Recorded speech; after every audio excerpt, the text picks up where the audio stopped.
जय श्री राधे, जय श्री कृष्ण। मंदिर श्री बंसी वाले महात्मा यूट्यूब चैनल की ओर से हम आप सभी भक्तों का हार्दिक अभिनंदन करते हैं। आज हम आपको सुनाने जा रहे हैं श्रीमद् भागवत महापुराण के चौथे स्कंद के 17वें अध्याय की परम पावन कथा। इस अध्याय का नाम है महाराज पृथु का पृथ्वी पर कुपित होना और पृथ्वी के द्वारा उनकी स्तुति करना। बोल श्री राधा कृष्ण भगवान की जय। बोल श्रीमद् भागवत महापुराण की जय। पिछले अध्याय की कथा में आपने सुना था कि किस प्रकार वंदीजन श्री पृथु जी महाराज की बड़ी सुंदर स्तुति करते हैं, सबको आनंद मिलता है। अब उससे आगे की कथा आज श्री मैत्रेय ऋषि जी कहने लगे हैं कि इस प्रकार जब सब वंदी जन ने महाराज पृथु के गुण और उनके कर्मों का बखान करके उनकी प्रशंसा की है, तब आज महाराज पृथु ने भी उनकी बढ़ाई करके तथा उन्हें मन चाही वस्तुएं देकर सबको संतुष्ट किया है। सब प्रसन्न मग्न है, सब आनंद मग्न है, सबके मन में आज प्रसन्नता छाई हुई है। आज महाराज पृथु ने ब्राह्मण आदि चारों वर्णों, सेवकों, मंत्रियों, पुरोहितों, पुरवासियों, देशवासियों, भिन्न भिन्न व्यवसायियों तथा अन्य आज्ञानुवर्तियों का भी सबका भी सत्कार किया है। सब आनंद में मग्न है क्योंकि महाराज पृथु सबका आदर सम्मान करते हैं। आज महाराज पृथु जी ने अपने इस आचरण से सबको ये शिक्षा दी है कि घर में अगर अतिथि आते हैं तो सबका सम्मान करना चाहिए, ये हमारा धर्म बन जाता है। इसके पश्चात की कथा का वर्णन करते हुए श्री मैत्रेय ऋषि जी कहने लगे हैं कि एक दिन समस्त प्रजा ने महाराज पृथु के पास आकर इस प्रकार हाथ जोड़कर प्रार्थना की है कि हे पृथ्वीनाथ, आप हमारे राजा और स्वामी हैं। शास्त्रों की आज्ञा अनुसार आपको हम लोगों का पालन पोषण करना चाहिए। हम लोग इस समय भूख के मारे मर रहे हैं। जिस तरह वृक्ष भीतर से जल जल कर खोखला हो जाता है, ठीक ऐसे ही हम लोगों का हृदय और पेट भी भूख की अग्नि से जला जा रहा है। सब लोगों का जीवन अन्न और फलों के आहार पर निर्भर है, परंतु इन दिनों राजा बैन के पाप कर्मों के कारण पृथ्वी ने सब अन्न तथा फलों को स्वयं में छिपा लिया है। अब हम लोग जो बीज जमीन में बोते हैं वो पैदा नहीं होते और जो पेड़ पहले के लगे हुए हैं उनमें भी फल नहीं लगते हैं। इन कारणों से हम सभी प्राणी भोजन के बिना तड़प रहे हैं। आप धर्मात्मा राजा हैं, इसलिए अब आप कोई ऐसा प्रयत्न कीजिए जिससे पूर्ववत भूमि पर अन्न और जल पैदा होने लगे। आज सब प्रजा ने मिलकर महाराज पृथु से ये प्रार्थना की है कि वो अब बड़े कष्ट में जीवन बिता रहे हैं और आप तो धर्मात्मा राजा हैं, आपको हमारा उद्धार करना चाहिए, आपको हमारी परेशानी को समझना चाहिए, क्योंकि राजा का ये धर्म बन जाता है कि उसकी प्रजा अगर किसी कष्ट से, किसी दुख से पीड़ित है तो उस राजा को अपनी प्रजा का दुख अवश्य दूर करना चाहिए। राजा को सबका स्वामी बताया गया है। आज प्रजा के सब लोग कहने लगे हैं कि हे राज राजेश्वर, आप हम सब क्षुधा पीड़ितों को शीघ्र ही अन्न देने का प्रबंध कर लीजिए। ऐसा न हो कि अन्न मिलने से पहले ही हमारा अंत हो जाए। श्री मैत्रेय ऋषि जी आज इस कथा को आगे बढ़ाते हुए कहते हैं कि हे विदुर जी महाराज, प्रजा का ऐसा करुण क्रंदन सुनकर महाराज पृथु बहुत देर तक विचार करते रहे। अंत में उन्हें अन्नाभाव का कारण मालूम हो गया। पृथ्वी ने स्वयं ही अन्न और औषध आदि को अपने भीतर छिपा लिया है।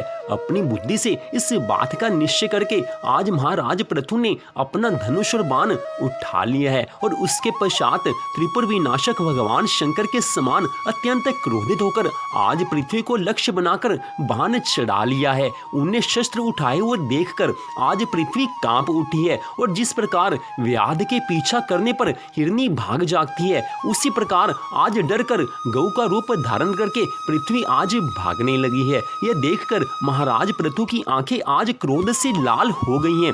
गौ माता के रूप में आज पृथ्वी जहां जहां पर गई है वहां वहां पर धनुष पर बाण चढ़ाए महाराज पृथु उसके पीछे लगे रहे। दिशा विदिशा, स्वर्ग, पृथ्वी और अंतरिक्ष में जहां जहां भी पृथ्वी के रूप में आज गाय मां दौड़ती हुई जा रही है, वहीं उसे महाराज पृथु हथियार उठाए और अपने पीछे दिखाई देते हैं। जिस प्रकार मनुष्य को मृत्यु से कोई बचा नहीं सकता, ठीक उसी प्रकार उसे त्रिलोकी में वैन पुत्र पृथु से बचाने वाला कोई भी नहीं मिला।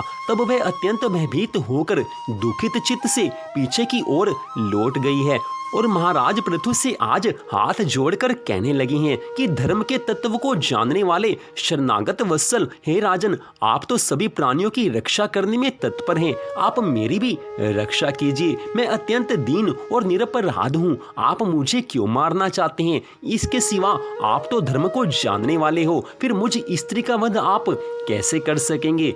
स्त्रियां कोई अपराध कर भी दें तो साधारण जीव भी उन पर हाथ नहीं उठाते, फिर आप तो करुणामय हो, आप तो दीन वत्सल हो, आप ऐसा कैसे कर सकते हैं? मैं तो एक सुदृढ़ नौका के समान हूँ, सारा जगत मेरे ही आधार पर स्थित है, मुझे तोड़कर आप अपने को और अपनी प्रजा को जल के ऊपर कैसे रखेंगे? ये सब आप विचार कीजिए। मैं आपकी शरण में हूँ, आप मेरी रक्षा कीजिए। आप धर्म के जानने वाले हो, आप धर्म का सब सार जानते हो, इसलिए इन सब बातों पर विचार कीजिए। आज गौ माता के रूप में पृथ्वी के वचन सुनकर महाराज पृथु कहने लगे हैं कि हे पृथ्वी, तू मेरी आज्ञा का उल्लंघन करने वाली है। तू यज्ञ में देवता रूप से भाग तो ले लेती है, किंतु उसके बदले हमें अन्न नहीं देती है, इसलिए आज मैं तुझे मार डालूंगा। तू जो प्रतिदिन हरी हरी घास खा जाती है और अपने थन का दूध नहीं देती, ऐसी दुष्टता करने पर भी तुझे दंड देना अनुचित नहीं कहा जा सकता। तू ना समझ है, तूने पूर्व काल में ब्रह्मा जी के उत्पन्न किए हुए अन्न आदि के बीजों को अपने में लीन कर लिया है और अब मेरी भी परवाह ना करके उन्हें अपने गर्भ से निकालती नहीं है। अब मैं अपने बाणों से तुझे छिन्न भिन्न करके तेरे मैदे से इन शुदातुर और दीन प्रजाजनों का कर्ण क्रंदन अवश्य शांत करूंगा। जो दुष्ट होकर तूने सब कुछ अपने में छिपा लिया है, उस कारण मेरी प्रजा सब मरने के समान बनी पड़ी है। तेरी दुष्टता के कारण मेरी सारी प्रजा आज दुखी हो रही है, इसलिए धर्म यही कहता है कि जिसके कारण सबको दुख हो उसको मारना कोई अपराध नहीं है। जो दुष्ट अपना ही पोषण करने वाला तथा अन्य प्राणियों के प्रति निर्दयी हो, वह पुरुष, स्त्री अथवा नपुंसक कोई भी हो, उसको मारना राजाओं के लिए ना मारने के ही समान है। तू बड़ी गर्वीली और मद में भरी हुई है, इस समय माया से ही गऊ का रूप बनाए हुए है। मैं बाणों से तेरे टुकड़े टुकड़े करके अपने योग बल से प्रजा को धारण करूंगा। उस समय महाराज पृथु काल की भांति क्रोधमयी मूर्ति धारण किए हुए थे। उनके ये शब्द सुनकर आज पृथ्वी कांपने लगी है और उसने अत्यंत विनीत भाव से हाथ जोड़कर आज महाराज पृथु जी से कहा है। आज पृथ्वी हाथ जोड़कर आंखों में आंसू भरकर महाराज पृथु से कहने लगी हैं कि आप साक्षात परम पुरुष हैं तथा अपनी माया से अनेक प्रकार के शरीर धारण कर गुण में जान पड़ते हैं। वास्तव में आत्मानुभव के द्वारा आप अधिभूत, अध्यात्म और अधिदैव संबंधी अभिमान और उससे उत्पन्न हुए राग द्वेष से सर्वथा रहित हैं। मैं आपको बार बार नमस्कार करती हूँ। आप संपूर्ण जगत के विधाता हैं। आपने ही यह त्रिगुणात्मक सृष्टि रची है और मुझे समस्त जीवों का आश्रय बनाया है। हे प्रभु, आप तो स्वतंत्र हैं। जब आप ही अस्त्र शस्त्र लेकर मुझे मारने को तैयार हो गए, तब मैं और किसकी शरण में जा सकती हूँ? कल्प के आरंभ में आपने अपने आश्रित रहने वाली अनिर्वचनीय माया से ही इस चराचर जगत की रचना की थी और उस माया के ही द्वारा आप इसका पालन करने के लिए तैयार हुए। आप धर्म परायण हैं, फिर मुझ गो रूप धारणी को किस प्रकार मारना चाहते हैं? मैं तो आपकी शरण में हूँ। आप तो धर्मात्मा हैं, आप सबको धर्म की शिक्षा देने वाले हो, फिर आप ऐसा अधर्म का कार्य कैसे करोगे? आज पृथ्वी के रूप में गौ माता महाराज पृथु के आगे ये प्रार्थना कर रही हैं। उनके मन में एक भाव है कि महाराज पृथु तो साक्षात भगवान के अवतार हैं, वो अधर्म का कार्य नहीं कर सकते। आज इसी प्रार्थना को महाराज पृथु के आगे पृथ्वी माँ आज निवेदन कर रही हैं। बड़ी सुंदर कथा का वर्णन आज श्री मैत्रेय ऋषि जी ने विदुर जी महाराज से किया है। कितनी सुंदर कथा है।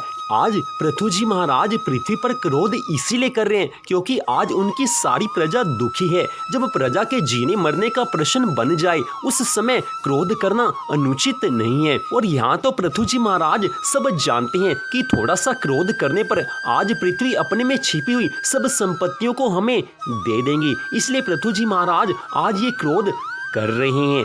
आज की इस कथा में भी रहस्य भरा हुआ है। पृथु जी महाराज भगवान के अवतार हैं और उनकी सारी प्रजा उनके आश्रित है, उन्हीं के सहारे है। लेकिन यहाँ पर देखने योग्य बात यह है कि भगवान स्वयं पृथु महाराज के रूप में यहाँ पर अवतार लेकर आए हैं, लेकिन फिर भी उनकी सारी प्रजा आज दुखी है। कुछ समय पश्चात महाराज पृथु उन सब का दुख दूर कर देंगे, लेकिन जिस समय में प्रजा ने ये दुख का कष्ट उठाया है उसको कोई टाल नहीं सका। तो इससे ये शिक्षा मिलती है कि मनुष्य ने जो कुछ कर्म किए हैं उसका फल उसे भोगना ही पड़ता है। भगवान के जो भक्त होते हैं, जो सदा भगवान की भक्ति करते हैं, उनके दुखों को भगवान कम कर देते हैं। लेकिन सच बात यह है कि कभी भी दुख पूरी तरह से खत्म हो ही नहीं सकते। संसार में हम मनुष्य का रूप लेकर आए हैं, हमारे पहले जन्मों के कर्मों का फल हमारे साथ है, इसलिए जो कर्म हमने किए हैं उसका फल तो भोगना ही पड़ेगा।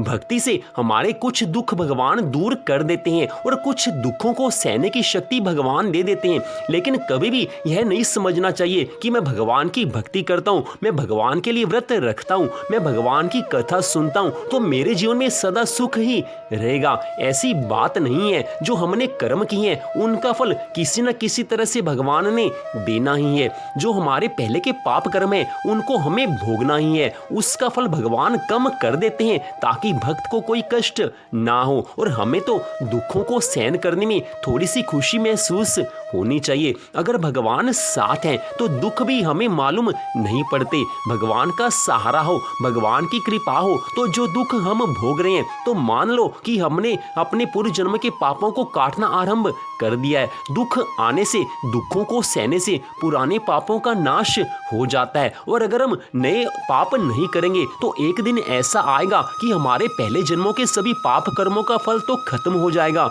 लेकिन अगर हम नए पाप नहीं करेंगे तो हमारा जीवन सदा के लिए सुखी हो सकता है। जब तक पहले के जन्मों के पाप कर्मों का फल है तब तक हमें दुख भोगने पड़ेंगे, लेकिन आगे सुख तभी मिल सकता है। हमेशा के लिए सुखी वही हो सकता है जो इस जन्म में पाप कर्म ना करे। लेकिन यहाँ पर तो देखने की बात यह है कि हम इस जन्म में भी कुछ पाप जानबूझकर कर लेते हैं और कुछ पाप अनजाने में बन जाते हैं। हम सब लोगों की बात है, संसार में जो भी जन्म लेकर आया है मनुष्य के रूप में, वो मनुष्य कोई ना कोई पाप कर ही बैठता है। कुछ लोग जानबूझकर बड़े से बड़े भयंकर पाप करते हैं और कुछ लोग छोटे पाप करते हैं, कुछ लोग अनजाने में पाप करते हैं। तो सबका अपना जीवन है, सबकी अपनी कहानी है, सबकी अपनी कथा है, सबकी अपनी व्यथा है। तो यहाँ पर तो हम भगवान के भक्तों की बात कर रहे हैं कि जो भगवान के भक्त होते हैं, भगवान की भक्ति करते हैं, उनके पूर्व जन्मों के फल उनके आगे आते हैं, चाहे सुख के रूप में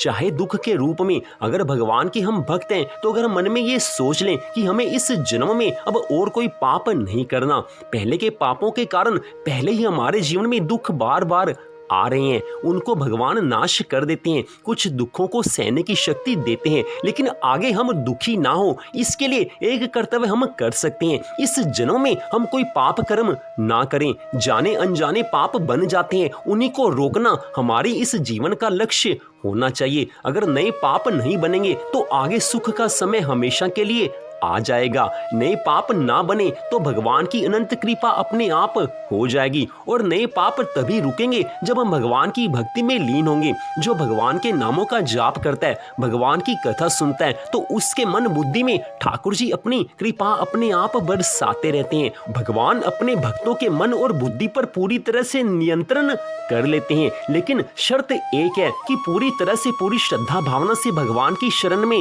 चले जाना चाहिए। मन में एक यही भाव रहे कि हे भगवान, आपकी कृपा से मनुष्य का जीवन मिल गया, अब आप इतनी कृपा कीजिए कि आपको सदा याद रखूं। अगर आपकी याद रहेगी तो अनंत कृपा आपकी अपने आप बनी रहेगी। भगवान में मन लगा रहे, यही हमारी सबसे बड़ी बात हमारे मन में सदा होनी चाहिए। भगवान में मन लगा होगा तो पापों से अपने आप धीरे धीरे हमारा छुटकारा हो जाएगा।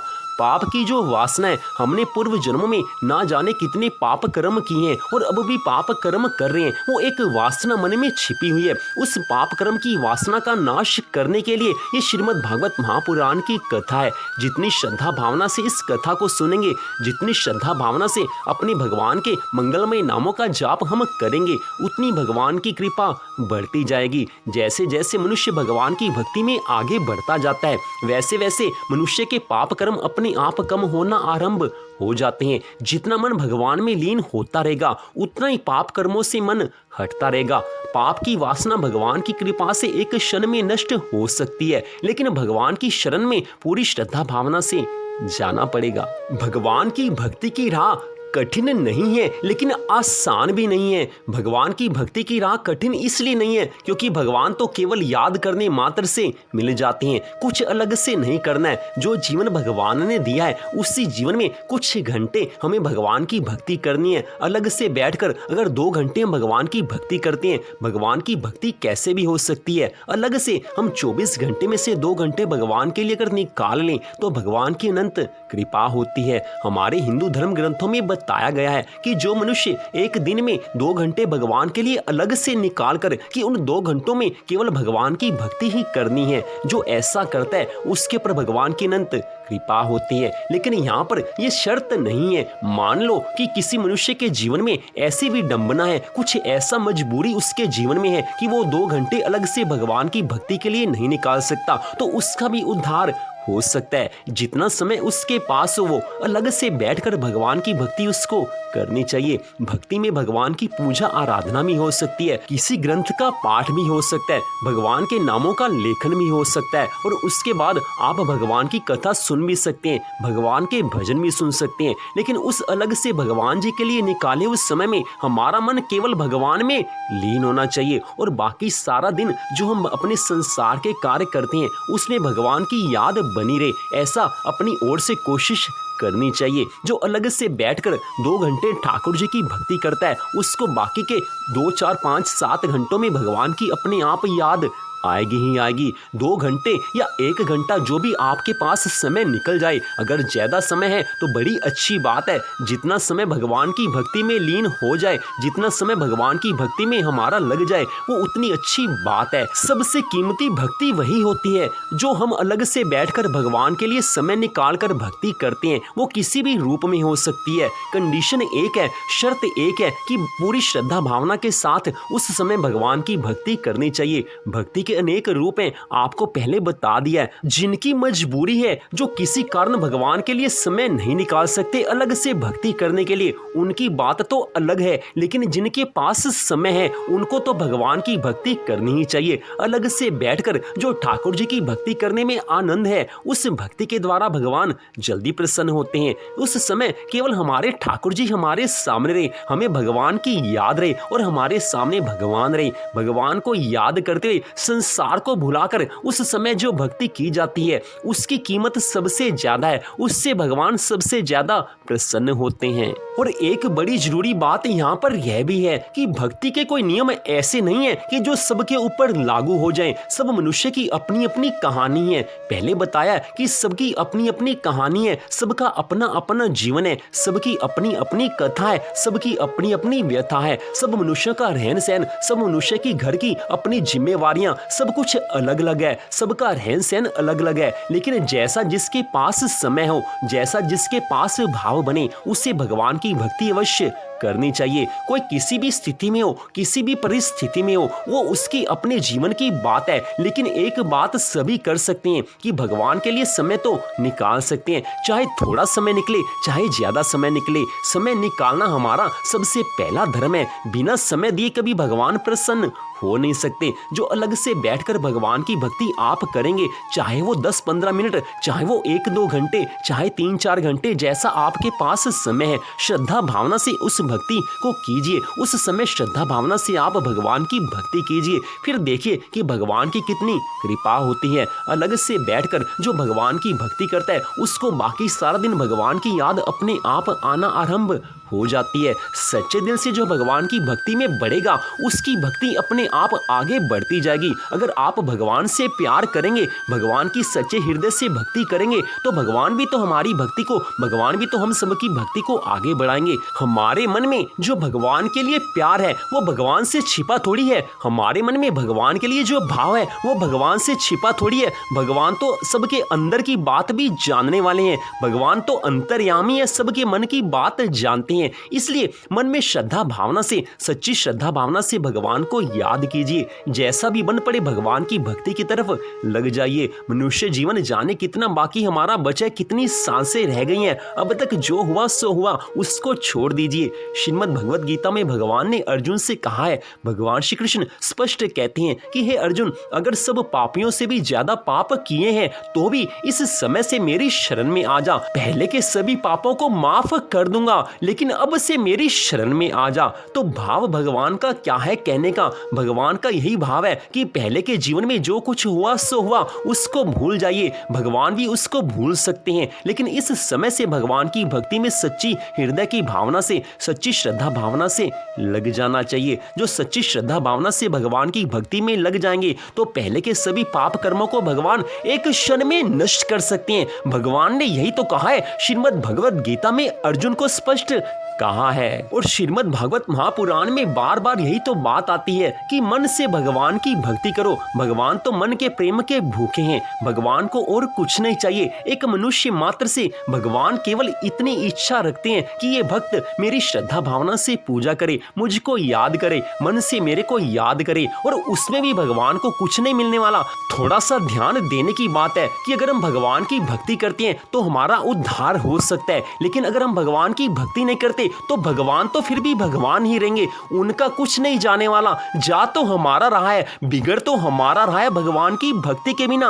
एक सांस भी भगवान की भक्ति के बिना व्यर्थ चली जाए तो ना जाने आगे कितने जन्म नरक की यातना सहनी पड़ सकती है। और एक दो दिन पहले कथा में आपको बताया गया था कि अंतिम सांस में हमारी परीक्षा होती है। जीवन की अंतिम सांस में जब हमारा जीवन समाप्त होने वाला होता है, अंतिम सांस में अगर ठाकुर जी की याद आ गई तो समझ लेना उद्धार हो गया। लेकिन अगर अंतिम सांस में भगवान की याद नहीं आई तो समझ लेना बड़ी हानि हो गई है। बार बार यहाँ पर आना पड़ेगा। इसलिए बुद्धिमानी इसी में है कि भगवान की भक्ति में अभी से लीन हो जाएं। जो सारा जीवन भगवान की भक्ति करते हैं, जब समझ में आ जाए उसी क्षण से भगवान की भक्ति आरंभ कर देनी चाहिए। जैसे ही समझ में आ गया कि भगवान की भक्ति परम आवश्यक है, उसी क्षण से भगवान की भक्ति आरंभ कर देनी चाहिए। और उस सब का फल यही होगा कि हमें भगवान की याद अंतिम सांस में आ ही जाएगी। भगवान तो यही देखते हैं कि ये मनुष्य अपनी पूरी श्रद्धा भावना से, पूरी लगन से सारा जीवन मेरी भक्ति करता रहा है, तो उस मनुष्य को भगवान अपनी याद अंतिम सांस में दे ही देते हैं। भगवान के हाथ में सब कुछ है, भगवान सब कुछ कर सकते हैं, लेकिन जो हमारे हाथ में हमें भी तो करना चाहिए। अगर हम भगवान की भक्ति में लीन हो जाएंगे तो भगवान की कृपा अपने आप हो जाएगी। इस बात को सदा याद रखना चाहिए।